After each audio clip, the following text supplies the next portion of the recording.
Nintendo characters are iconic, no one can really deny this.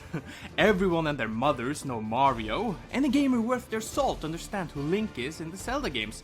And they also have one of the first true heroines in gaming, Samus. Much of this may be on how they were designed. Most of them have a very basic one, not focusing on hundreds of details. Sure, they have changed slightly over the years, giving us more to look at, but no video game character to this date have held their popularity for this long with such a basic design as the pink puffball, known as Kirby. The first time I came into contact with this little marshmallow was actually with Smash on the N64, as I have never played a Kirby game. But then, during the Nintendo Direct in March, they revealed Kirby Planet Robot, to which I said, gimme. So I started to think to myself, why is Kirby saving the world? Mario has a princess to save, Link's reasons vary through his many games, but from what I've seen from the outside, Kirby simply springs into action at the sight of danger. So is he just a one-dimensional hero, without any depth in that void of a stomach of his? Does he have any character development? I certainly wanted to know more about this character, so I searched up the adventures Kirby has gone through, only to figure out that there is no true timeline, at least none given out by Nintendo.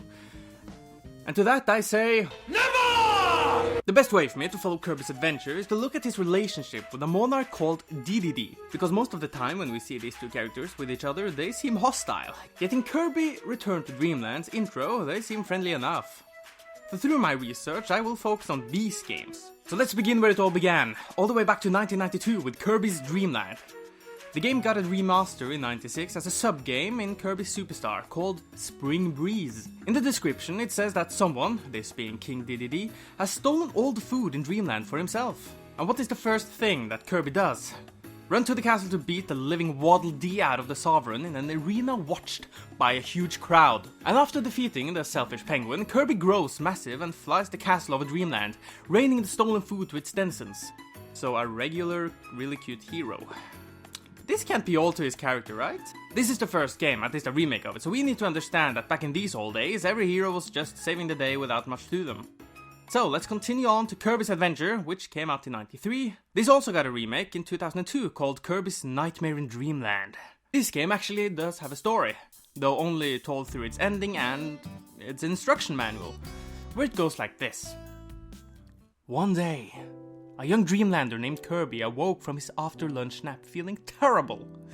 It is explained that it is because he didn't dream, as that is completely normal to do every night in this world. Therefore, he heads to the Dream Spring, which is what grants the people of Dreamland their pleasant dreams. Anyway, as Kirby gets to the spring, he finds King DDD, and this is where we can see that Kirby isn't completely good, as he accuses him on the spot of being the one behind this of what could be considered a catastrophe.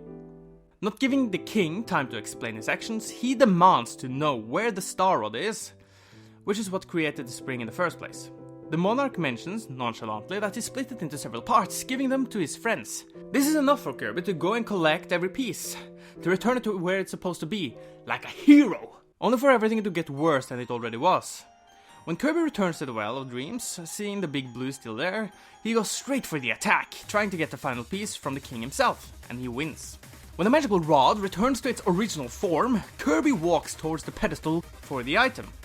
And when doing it, this happens.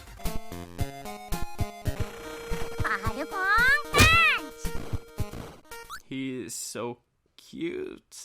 Well, here's something worth remembering. King DDD got a falcon punch straight into his jaw on that one. But hey, he's evil and evildoers need to learn the hard way, right? Batman style. So after doing that, Kirby returns the rod and everyone is happy, right?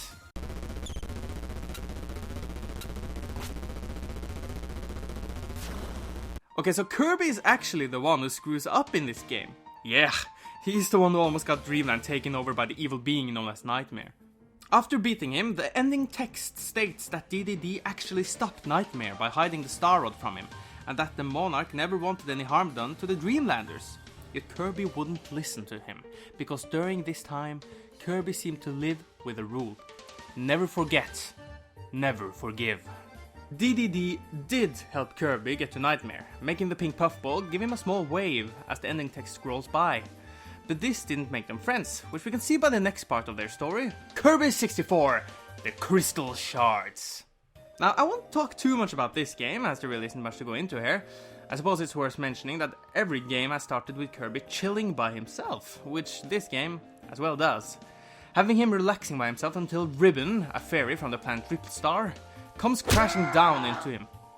There is a small exchange, and Kirby agrees without any hesitation to help her collect the crystal shards to stop the evil dark matter.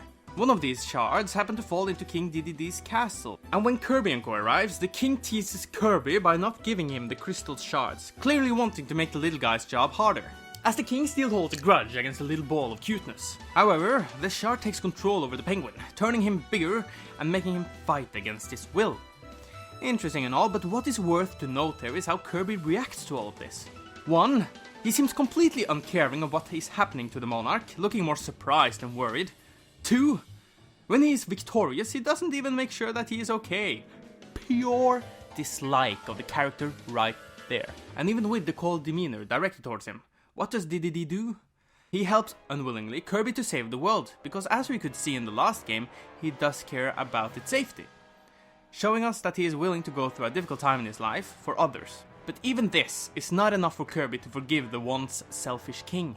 Before the final boss, Dedede is the one helping Kirby personally, again to reach O2, like last time, which gives the protagonist and Ribbon the chance to defeat the evil being, and show us that the small puffball does have a heart. Jumping 6 years into the future, we get a game known as Kirby Squeak Squad, and this time the story is so deep that even Kirby couldn't inhale it. Somebody stole his cake. The horror! And what conclusion does Kirby come to? It had to be King Dedede without a doubt. Cold. So for this journey for Cake, he kills everything in his way to the royal palace, where he beats the crown of the fat man's head. And again, what happens? The villains show up for Dedede to hurl him at the enemy. Oh, 2 seconds. There we go. Continuing through, Kirby ends up fighting all of the Mouse members to collect the chest where he believes his cake is hidden, and when defeating Professor Mouse again, Meta Knight himself comes and swoops up the chest before Pinky here can take it. And this is because in that chest is not what you may think. The cake was a lie all along, as the being Dark Nebula was sealed inside, which Meta Knight and Dedede knew about. Yet Kirby was not willing to listen to them because he believes that these two are just plain evil. Now I know what you're thinking. So, Kirby are just repeating the story? Mario does that, so why should that in any way make Kirby unforgiving towards King Dedede?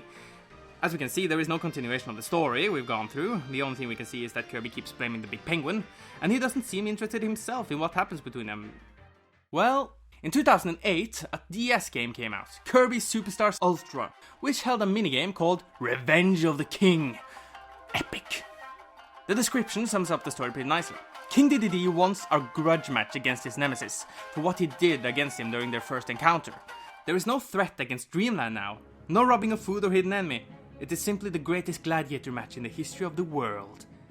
Pink and blue, fight night. Citizen versus King, Sun versus Moon, Marshmallow of Dreamland versus Penguin of Popstar. And now we come to the most interesting part. They are the only one that cares. And the creators wanted you to get that feeling, because when they do meet in the arena where they had their fight so many years prior, and Dedede states, "Arm yourself! Our grudge will be settled at last." Look at the difference between these fights. There was an audience, where now there is only a Waddle Dee. Dedede, who's fighting to reclaim his lost pride, and Kirby, who now fights him just for the sake of beating him up, to get his own anger out. Why else would he be there in the first place? In all the previous game he ended up fighting King Dedede because something was amiss, but now? It is simply a match both of them have agreed to. And when Dedede is defeated, is there a happy ending?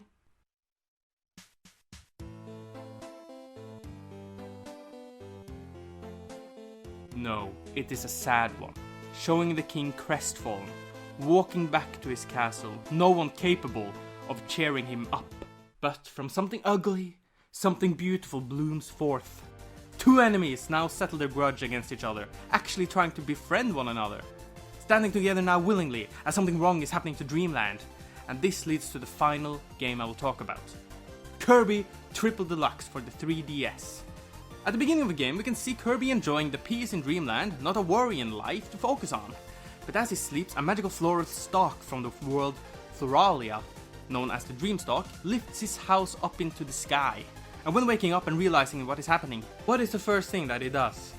To run to DDD to make sure everything is okay. And now we get a scene that may look similar to one we've seen before. The king gets hurt by someone, and look how Kirby reacts. He is shocked and tries to help.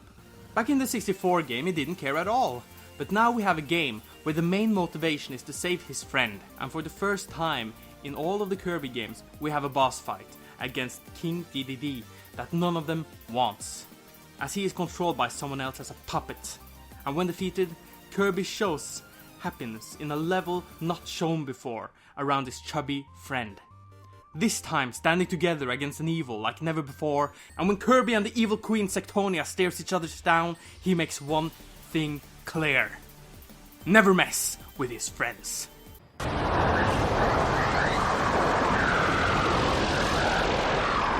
Kirby started out as a good-natured being, yet a never forgiving one at that, believing that someone who has done negative things in their past can never change.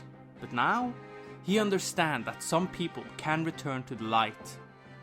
And when seeing the ending, Kirby and DDD look up at the now fully bloomed Dreamstalk, which now serves as a reminder of Floralia, as they both know what it also represents.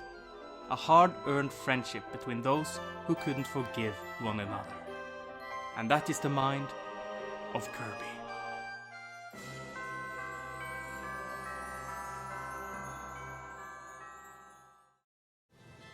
Thank you so much for watching my video. If you enjoyed what you saw, leave a like. You can also subscribe if you want future content like this. You can see one of my past Kingdom videos. We have King K. Rool or Jack of Blades, it's up to you. You can follow me on Twitter to get all sorts of updates. I'm not quite used to use that kind of social media, but it will come to me eventually. Anyway, I'm KingJ.Grim, or the KingJ.Grim, so whatever you prefer. And I'll see you guys next time.